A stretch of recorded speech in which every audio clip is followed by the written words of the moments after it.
Hello guys! Welcome back to my channel. Okay, may isa pong balita talaga na medyo kinakabahan ako kung anong magiging epekto nito sa ating ekonomiya at sa ating investment sa Philippine stocks. Pag-usapan po natin.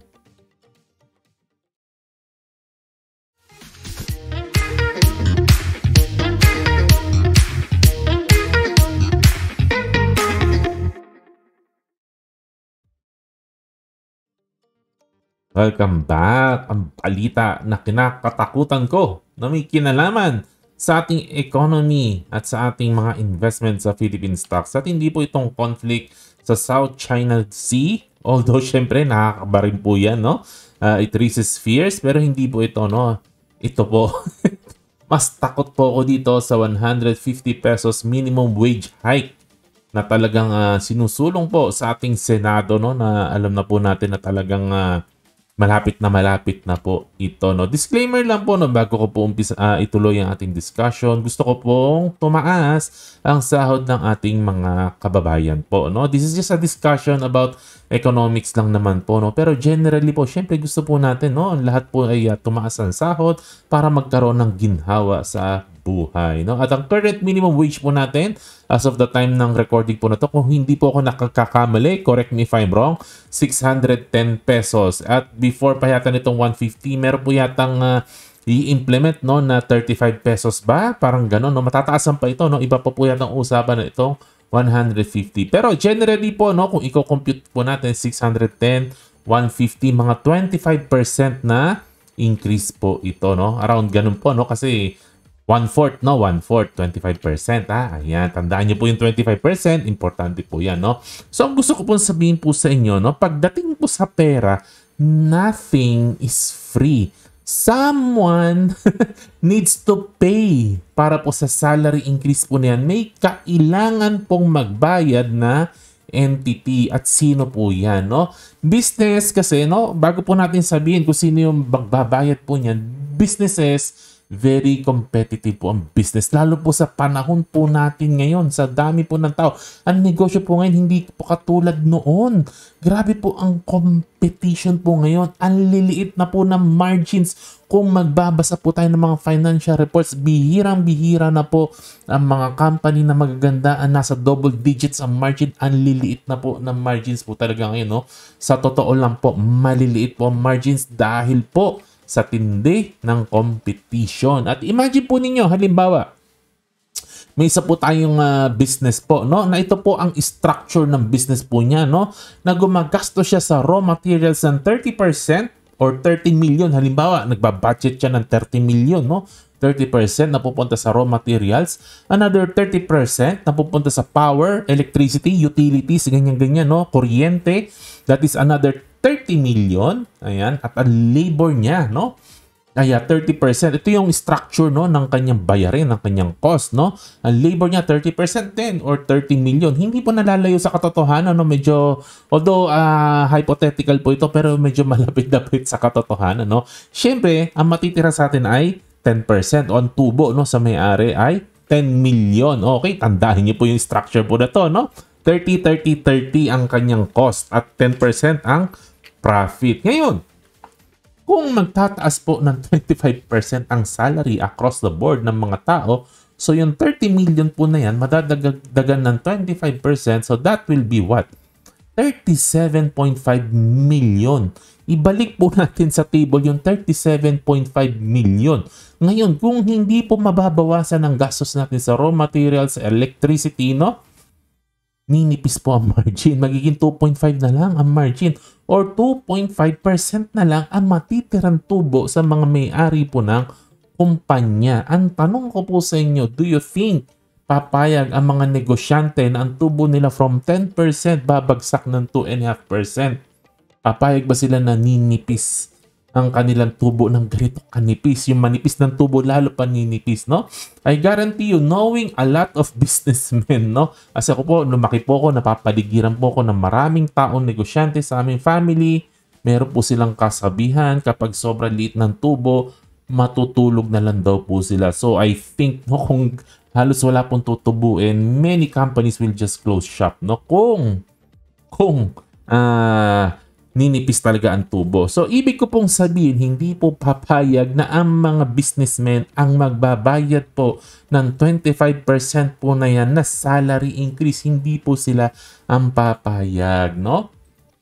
Maggagawa po sila ng adjustment na tinatawag dahil hindi po pwedeng mawala ang tubo. So, ang gagawin po ng mga negosyante, they will change, no? Or ang gagawa sila ng pagbabago sa mga bagay na kaya nilang kontrolin. At ang kuryente, ang cost of materials, hindi po sa kanila galing. External po yan. So, wala po silang magagawa dyan. Wala po silang control dyan. Ano ang makokontrol nila? Ang maaari po nilang gawin, cut the labor cost. Ano yung cut the labor cost? Di ba tataas ang sahod?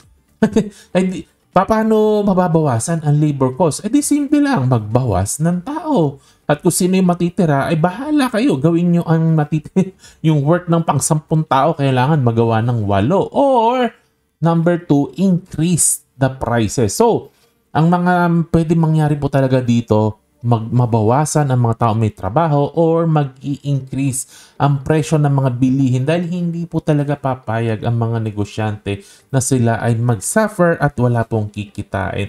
At maaari po na parehas po itong mangyari na magkaroon ng mga layoffs at magkaroon ng inflation, tumaas ang prices. Kailangan nila itaas ang presyo para makabawi po sila. At same thing po ang nangyari sa California this year po, halos parehas po. Dahil po sa California, tinaas po nila to $20 per hour ang minimum wage po doon. Ang minimum wage po sa California is $16 per hour. Pero para po sa mga fast food workers, no?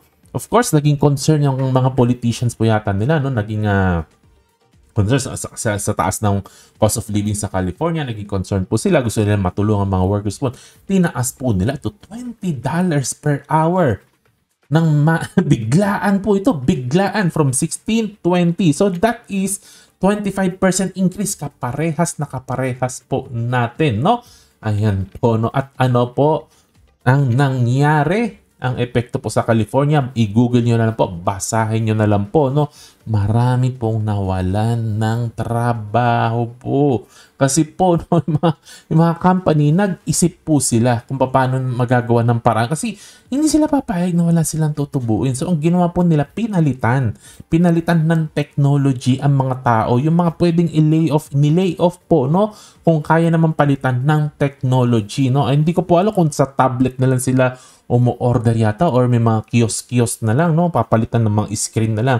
Hindi ko po alam kasi hindi pa po ako nakarating ng California. Pero alam nga po, pinalitan na lang ng mga machines or technology. At marami po nagre-reklamo ng mga tao na bigla pong tumaas ang presyo ng mga pagkain, no? Sa mga fast food. So, parehas. Parehas na nangyari po. Massive layoff at inflation. Yun po ang nangyari. 25% increase, no? Kasi para pong sino po sa inyo ang nakapag-alaga na po ng isda? Sa mga nag-aalaga po ng isda, hindi po kayo pwedeng basta-basta papalitan nyo yung halimbawa, kalahati ng tubig. Hindi nyo po pwedeng palitan po kalahati ng tubig niyan kahit nanggigitata po sa dumi po yan. Hindi po pwedeng basta-basta kayo magpapalit ng maraming tubig ng aquarium. Mamamatay po ang isda. Ecosystem po yan. Pag nagpapalit po ng tubig sa aquarium, dahan-dahan lang pong pinapalitan po yan para nakaka-adapt po yung isda sa change ng temperature. Hindi po basta-basta magbago yung temperature ng tubig kasi otherwise hindi po kakayanin ng isda yung change sa environment po nila, no? Ecosystem po yan. Ganoon din po ang economy po, no? Kasi po ang economy, ecosystem po yan eh. So ako ay believe po na okay naman, magandang idea na itaas ang sahod pero sana much better po kung dahan-dahan po ang implementation na to, hindi po bibiglain po nito, no? So, doon po ako natatakot sa biglaan, no? Dahan-dahan lang, while we observe kung anong magiging effect. At yung mga businessmen, of course, dahan-dahan po sila nag-a-adjust, no, sa bagong environment po, no, sa bagong gastos po na to. Kasi kung ganun ka-abrupt biglaan 25%, of course, no, syempre magkakaroon po ng problema po yan. At nanggaling na rin po sa website po ng CPBRD, no, website po ng gobyerno po ito. Basahin nyo na lang po dito. Andiyan po, official labor data estimate revealed that 150 peso wage hike will place 11.9 million minimum wage earner at risk of unemployment. Maaaring maraming tao ang mawalan ng trabaho kapag pinush po ito. Sila po ang may sabi po nito sa government po ito, House of Representative. Pero yung Senate, of course, pinupush po nila ito, no? So kung sino ang tama o mali, ay hindi ko po ito problema. Wala po akong masasabi po dito. Alam ko naman po maganda po ang intention po kung sino man ang sumusunod po nito. Yun nga lang po, ang problema lang po kasi natin kung biglaan, no? At tinignan ko lang po yung minimum wage po, no, ng iba't ibang bansa, no? Para i-compare natin sa Pilipinas. Sorry, natakpan ng pogi kong mukha yung Thailand at Vietnam. Pero yung nasa dalawang dulo dyan, Thailand and Vietnam po yan, no? Kaya lang po yung ibang bansa po kasi per month ang bayaran ng minimum wage nila, per month. So, ang ginawa ko na lang po, kinonvert ko na lang to per day, ha? Yung per month. At inasyo po 22 days per month. Assumptions ko lang po ito. So, kung i-divide yung... Kasi per month yung data nung iba, eh. So, i-compare po natin. Ito yung lalabas sa per day, no? Kinompute ko yung per day, ha? Ng mga per month, to. At ako, nag-currency converter po ako gamit ang Google po. So, lumalabas po dito, no? Nasa bandang gitna naman po tayo, no? Mas mura-mura ng konti, no? Konting-konti lang naman, no? Ang mura ng Thailand at Vietnam po, no? At mas mahal po sa China and Indonesia. Of course, no? Ang Bangladesh talagang mura po dyan at Cambodia po, no? Ayan. So, medyo bandang gitna naman po tayo. So, parang pwede naman, eh. Parang pwede naman po taasan. Kaya alam po, ang problema po talaga, hindi lang naman po labor. Ang problema po pagdating po sa negosyo, eh, malaking factor po talaga dito, kuryente. Kaya tingnan niyo po yung website po nito, no, globalpetrolprices.com. Tingnan niyo po dito yung electricity prices at tiningnan ko po, no, December 2023 in kilowatt per hour in US dollar. Presyo ng kuryente hindi sa bahay, sa negosyo. Ang tiningnan ko po, kung titingnan niyo po dito, tayo po ang pinakamahal na kuryente sa mga kapitbahay po natin. Ang mahal po ng kuryente po natin. Doble ang kuryente natin, no? Compare natin sa Vietnam, no? Medyo malayo. Layo po. Mas mura pa nga Indonesia, eh, no? Kasi kung titingnan po ninyo, mas mataas nga yung minimum wage sa Indonesia, pero yung kuryente nakakabawi. Yun eh, yung casino. So, pwedeng itaas sana yung sahod, no? Kung mapapababa yung presyo ng iba, raw materials, lalo na yung kuryente, no? Sana kung ito mapapababa kasi nasa mahal tayo, no? Kahit i-compare natin sa China, no? Parang ang layo po natin, no? At $0.15 per kilowatt hour, no? Napakamahal po ng kuryente po natin, no? Sumusunod lang tayo sa Singapore in Southeast Asia po, no? So, yun po ang mga problema po, no?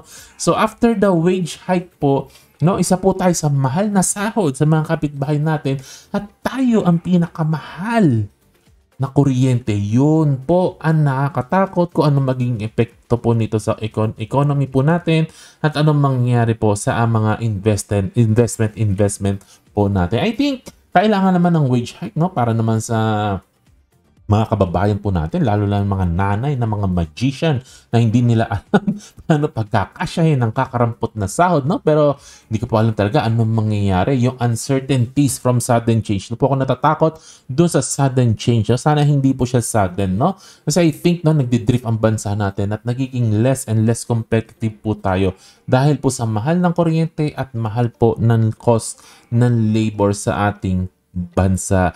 Considering po, no, na maliit po ang mga profit margins at global na po lahat ng company, ibig pong sabihin, no, ay talaga may choices po ang bawat company kung saan sila magtatayo po talaga, no. Yun lang naman po ang ating daldalan po sa ngayon. Ano po masasabi po ninyo dito sa wage hike po na to? Ano masasabi niyo sa presyo ng kuryente natin, no?